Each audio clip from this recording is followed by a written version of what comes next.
Xin chào, I'm me Holland, your host for Mosaic Mind. Join me for delightful conversations about culture, identity, and leadership. Our podcast features inspiring women leading the way in Vietnam.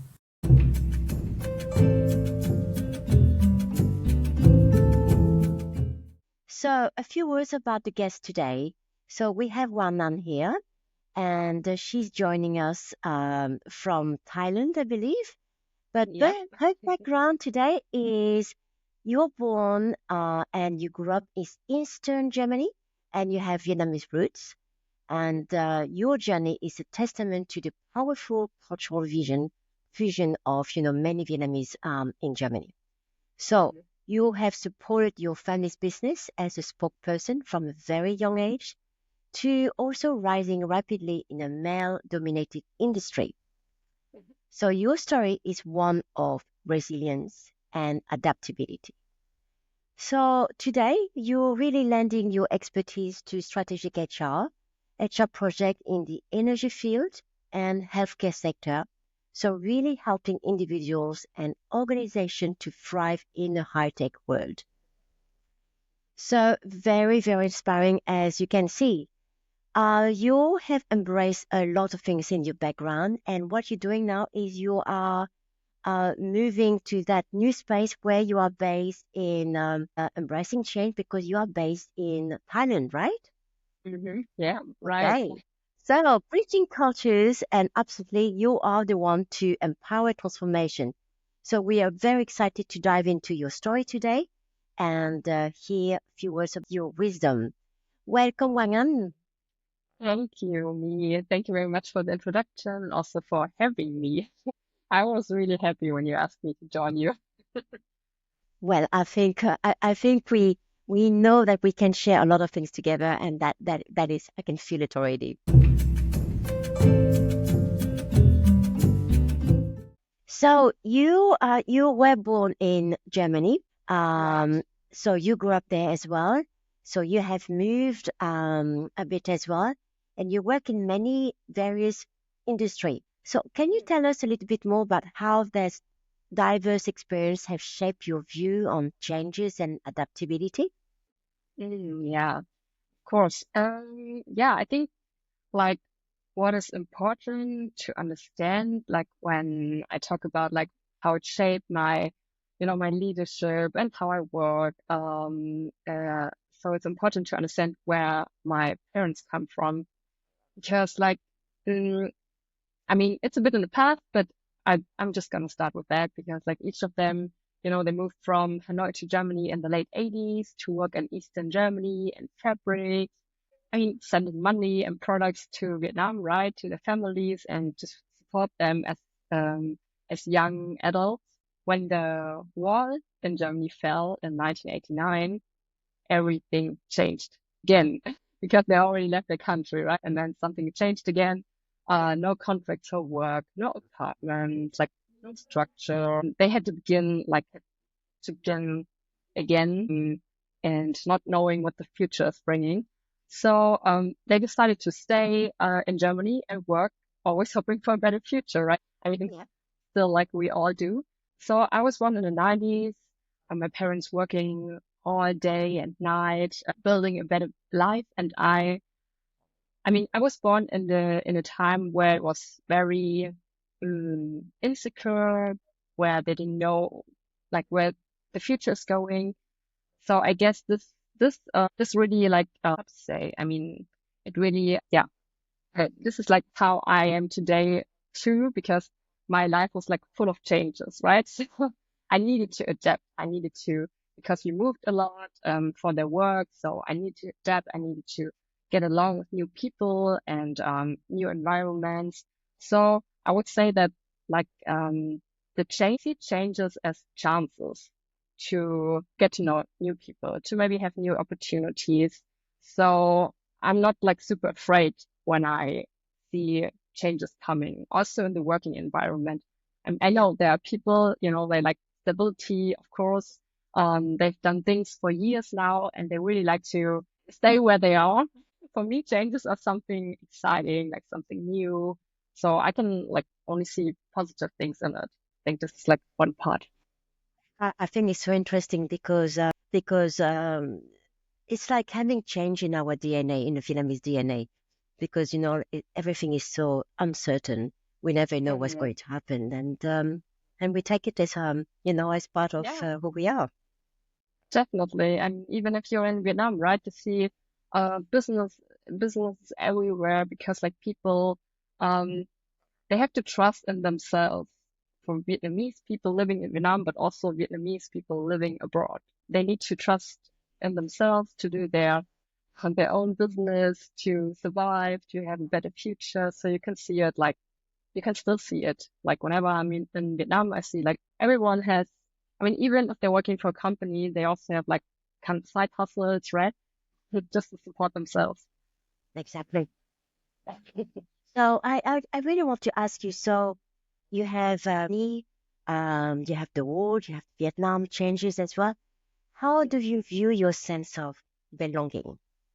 Mm. How does it, I mean, does it differ or not? Is it different from what other people perceive you, or how do you tackle that question? Because it's such a big question in terms of cultural identity, but I'm very curious of hearing your view on, that sense of Mm. belonging.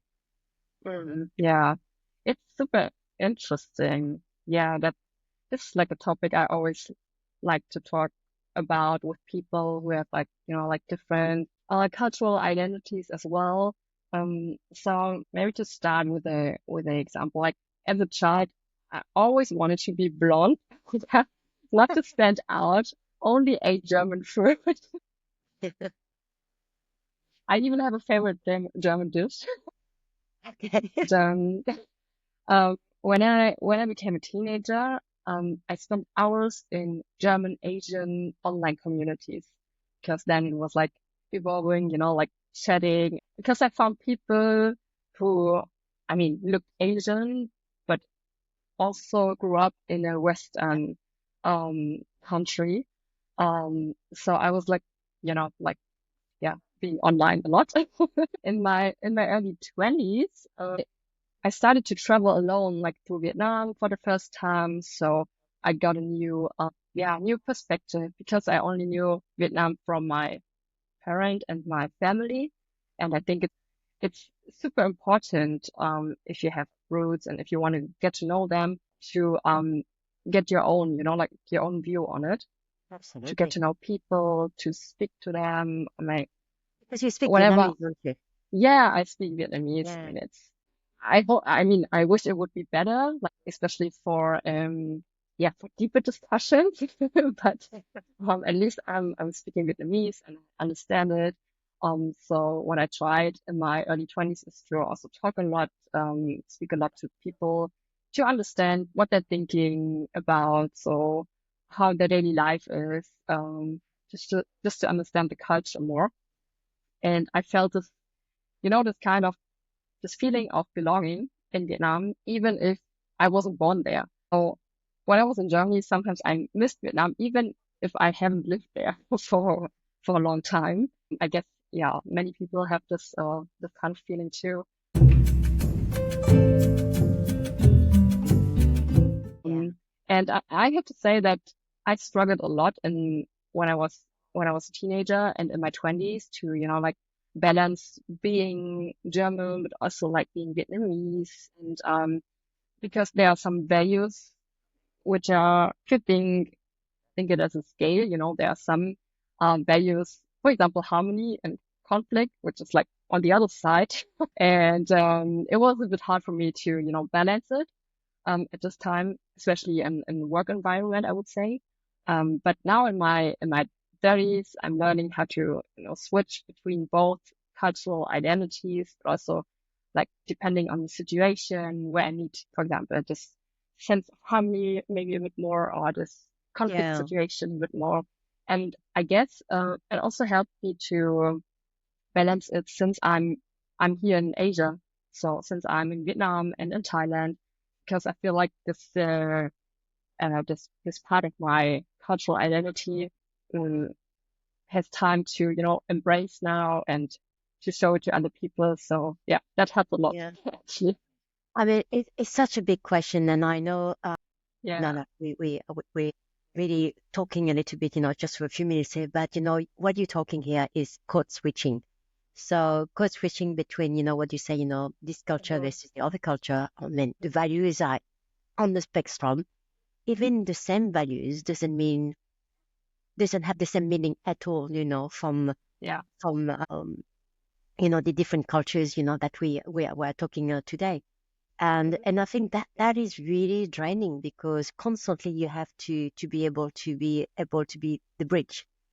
So Yeah. how do you navigate being that bridge? Because you are traveling with with your partner as well, I Hmm. believe.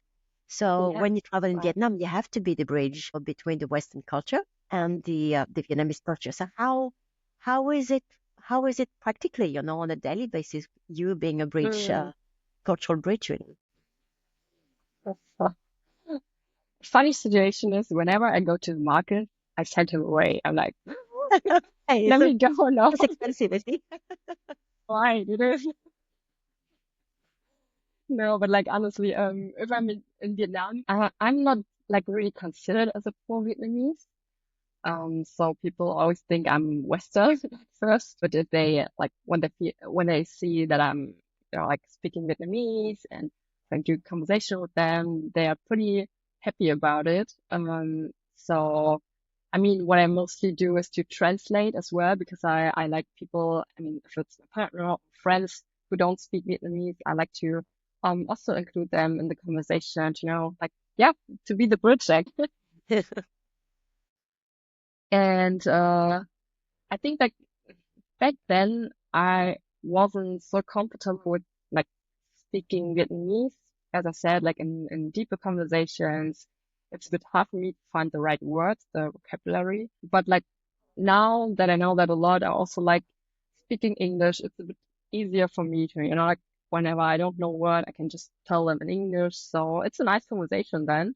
But also, I mean, for me, it's not that hard with my partner actually, because like traveling through Vietnam, for example, because he has been here a lot, so I think he understands a lot. But yeah, I mean, sometimes he still asks like, why uh, why are Vietnamese people a bit louder than like Europeans? Why do they do this? Why do they do that? Yep. Yeah. Well, Yeah, I mean, there are situations, and I try to explain to him where it comes from. Like, for example, also like you can see differences right in the north and in the south, but it's all regarding to the history. So I try to explain it to him. And also when he's with my family, for example, then of course I think a big cultural thing is also the food culture, the eating culture to yeah, explain like like I mean we don't do it a lot anymore, but if you start before you start to eat, then you invite the elder person to eat, and yeah, yeah, these are the small little things, but I think you can by explaining them you can try to bring other people nearer to the culture they yeah, maybe exactly. don't understand first. Yeah. Yeah. So you work in Germany, and you work now also in Thailand. Um, Mhm. can you share with us, a few things that, a few insights, what have you learned from all those countries that, you can adapt? What have you learned from Mhm. Vietnam that you can adapt to Germany practices? And what have you learned in the other country and then you adapt to the other country? How do you do that? What is it that you want to share? Yeah, I mean, it's very interesting to work in both worlds, I would say. For example, I mean, most of the time in my life, I lived in Germany, right? So, I had to learn how to work in Western environment with my Vietnamese values, which Yeah. uh, yeah, sometimes contradict or are the other end of the scales, as I Yes. said. So, for example, I had to learn how to lead as an introvert, right? So, because like I think it's the same, like, I mean, in Asian, but also like in Western companies, like people who are more extroverted, maybe they are more seen as, like they are representatives and they are more likely to be leaders. But Yep. in my opinion, introverts can lead brilliant as well. So it's all about how you do it. So I had to learn that I'm better in one-on-one conversations, for example, or that because I know how to be as an introvert, I encouraged quieter characters, which is also good for a team. If they have this diversity, you have like one extroverted but also introverted characters. And what I also learned from, I mean, also from my parents, but also from Vietnamese culture is make it happen instead of just talking about things.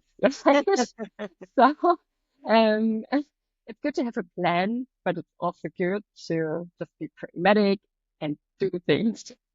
Yeah. Yeah. Yeah. Yeah. Things happen in Vietnam. I agree with you. You don't know what Yeah. would happen, but it just happened. Yeah. Sometimes I also talk with my partner about that instead of, like just sharing feelings and affections, and maybe just also be solution oriented. And on the other hand, it's also important to share feelings and affection as well. And this is what I had to learn because, I mean, I grew up in a household where it wasn't very normal to, talk about feelings and, uh, why it's a bad day because it's more about just do it again. Of course, from my, yeah, from my Yeah. parents, right? Yeah. And I was just Yeah. wondering, in terms of communication, so you mentioned a few things are very different, Hmm. from Vietnam or from Asia, Hmm. with Western culture, but especially the German one. Hmm. Um, so the Vietnamese culture, we are very indirect. Um, Hmm. and how do you communicate when you have a lot of high context and then your German friend don't understand what you're talking about. Go straight to the point. How do you Yep. how do you explain and how do you really switch communication style, or have you Yep. forgotten to switch style and what happened? I know what you mean. In Germany, maybe I'm considered as too harmonious, and in Vietnam, I'm maybe considered as too direct. So I always need to find the balance, right?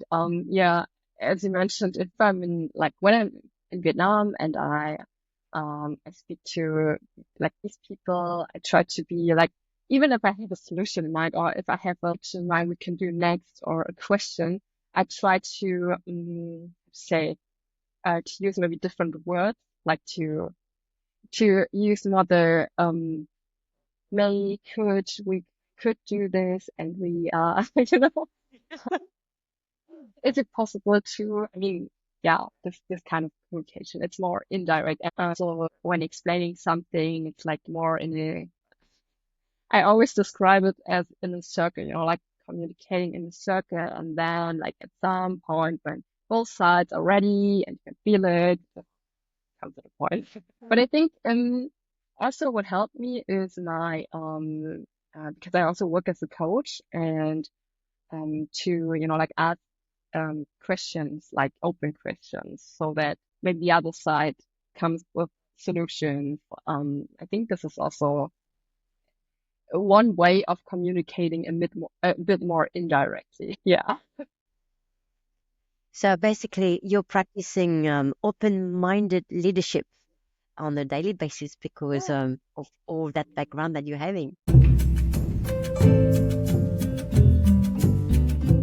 Of course I do. Of course I do. And maybe a situation where I also grew a lot was actually back then in Germany. When I had a discussion with my manager about insecurities in my team I was leading. I mean, she was one of the best managers I've ever worked with, also like kind of mentor for me. So we were discussing like these insecurities in my team. They weren't sure about the direction we're going because a new CEO was coming to the company. And she gave me the advice to face conflict, to give the clarity, to stand up for my team's strategy. And even if I knew that she was right, I felt this inner conflict of my values. You know, Oh, the sense, harmony, but also uh, the urgent to face the conflict. So it was like kind of in a yeah fight in a fight of my values, and I was thinking about like how could I continue, to balance both of it. Um, and I have to say, with the help of my former coach, I learned to understand the meaning of conflicts, that it is good to have them mm, if you need to, and to also deal with them. And that usually conflicts bring clarity, right? After you have exactly, this conflict. Yeah. exactly. And But if you don't take the but time to face them. yeah, I mean that is such interesting point. Like Mm-hmm. conflict can help to have clarity, but so Mm-hmm. many of us in Asia think conflict as losing face. Yeah, So it's very different understanding of values and how you practice, on the daily basis, especially in leadership. So definitely.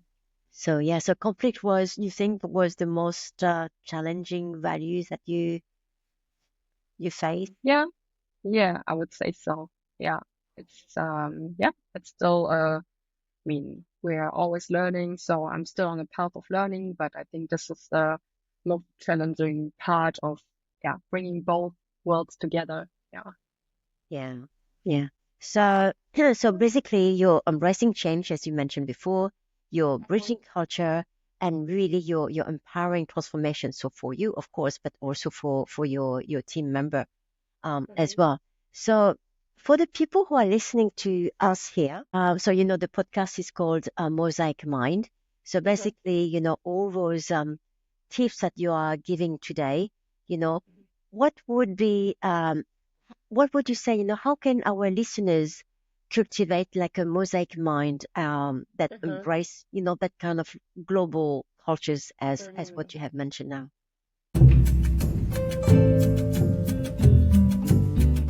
What I think like helped me, and I think that maybe could help others, is to understand your own values first, like define your values and how you can express them, right? But also to, what I did is to define my values and also compare them to my parents' values, Yeah. and decide one of them I want to live, or one of them are my parents' values, but not mine. And, also, I mean, try to understand yourself first, and also talking to my parents and understand my family's history. So this was one important part, to embrace this mosaic, like identities. And also spending more time in Southeast Asia, or in the country where you have roots, to nurturing the other part.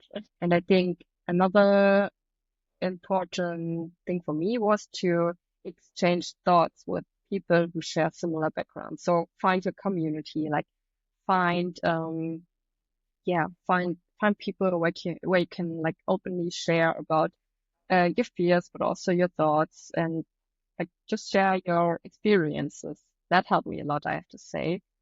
Um, yeah, so these would be the points I would give other people, yeah, to navigate through this identity and mosaic minds.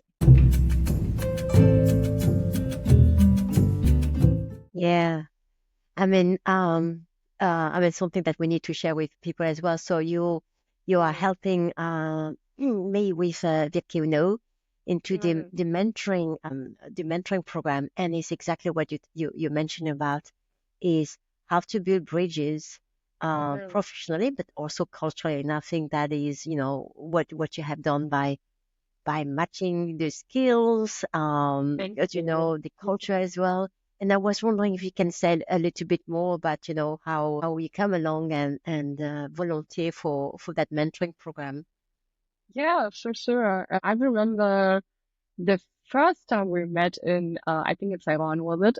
in Yes, the of course, little it was a nice French cake. French cafe, which was really nice. And we were sharing like about our lives and what is important to us. So you were talking about this idea, of this idea to start the community, the female community as well. Um, and I was like really impressed by, like the vision you had and the ideas you had, how to do it. So we were like brainstorming and how could we do it? What kind of, like events or, yeah, uh, events to share with the community and to start with them.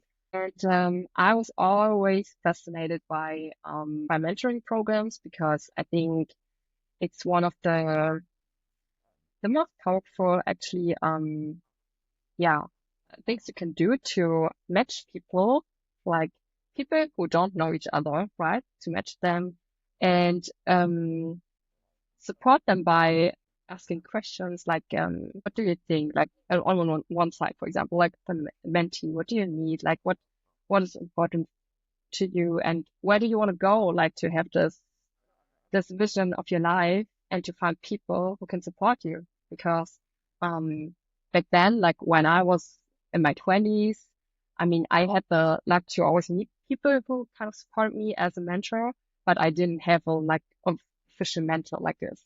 And now to have the opportunity of a program where people find find you a good partner, like who you could talk to, who you could ask questions, who supports you. This is like such a powerful instrument, I think. And also for the other side, like for the mentors, it's always good to get to know people and also giving back. So yeah, you can see like I really love the idea of bringing two people together, match them, and like yeah, see where it goes. I mean, of course, it's important for a mentoring program to have goals, to have the setting, to have some like yeah, how do you want to communicate to set this up? Like in the end, it's important that two people meet each other and just see where it goes, like Mm, how they can support each other, what yeah. Oh, visions, what dreams come up. you say it so beautifully. Johan. And I was reading in your form, you said that your favorite mantra, so I'm reading it here. So if you wait for perfect conditions, you will never get anything done. So how this has influenced your approach to leadership and life? Yeah, so we talked about it, right? The doing part, the action part, instead of just Yeah. talking.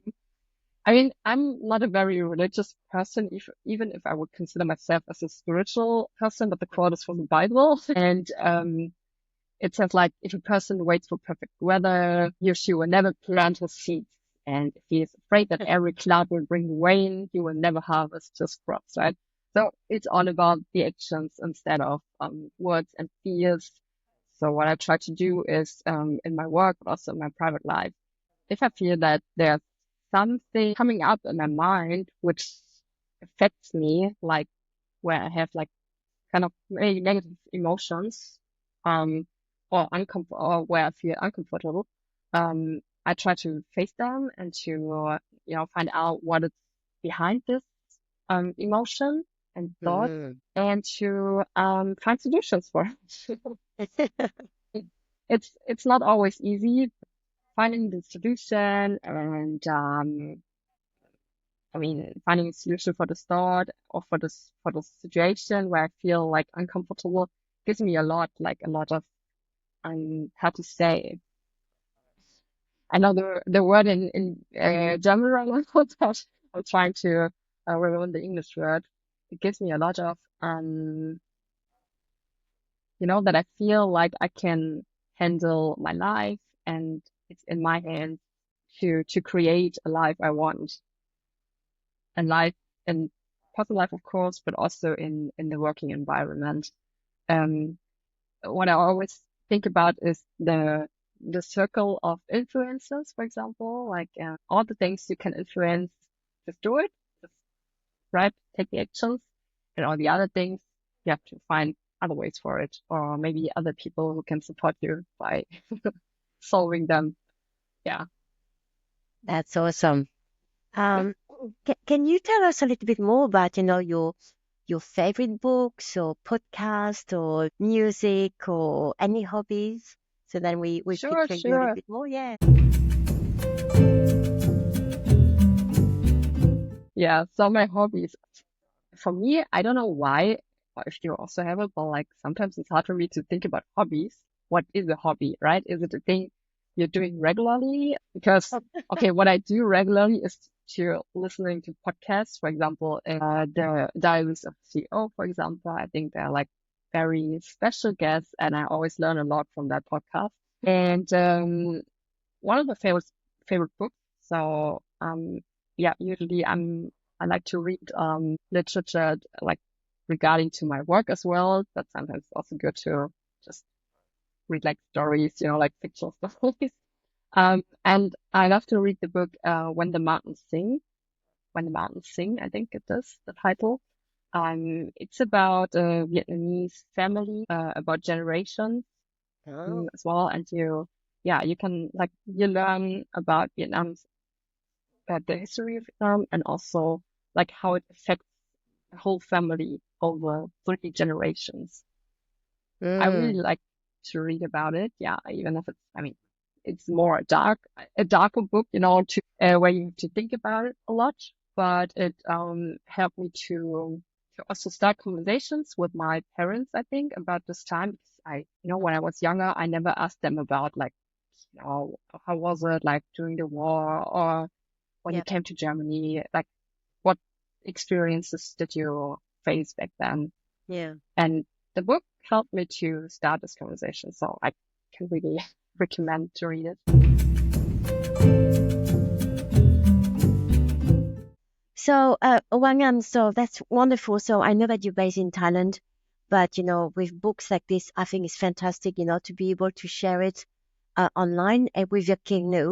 We're going to have an online global platform where the Vietnamese can meet and talk about the books that they have read, and because we have topics per month, and I think that would be a fantastic way to reconnect with our roots as well, and that's absolutely wonderful. Yeah, So awesome.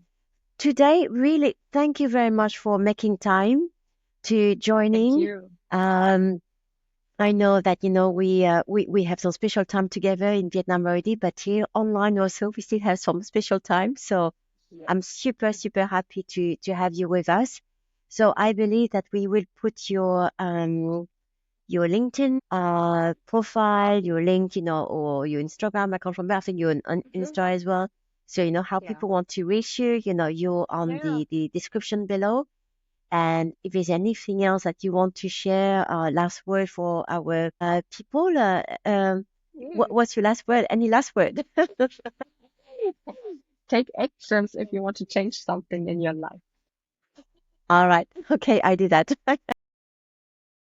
So thank you so much for having me. And as you were saying, like if anyone wants to reach out or have more conversation about it, I'm happy to do it.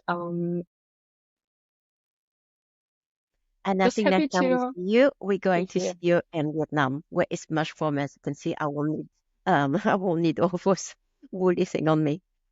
I Okay, think thank so. you, Wanan. Thank Talk you to you so much, soon me. and stay in Yeah. touch.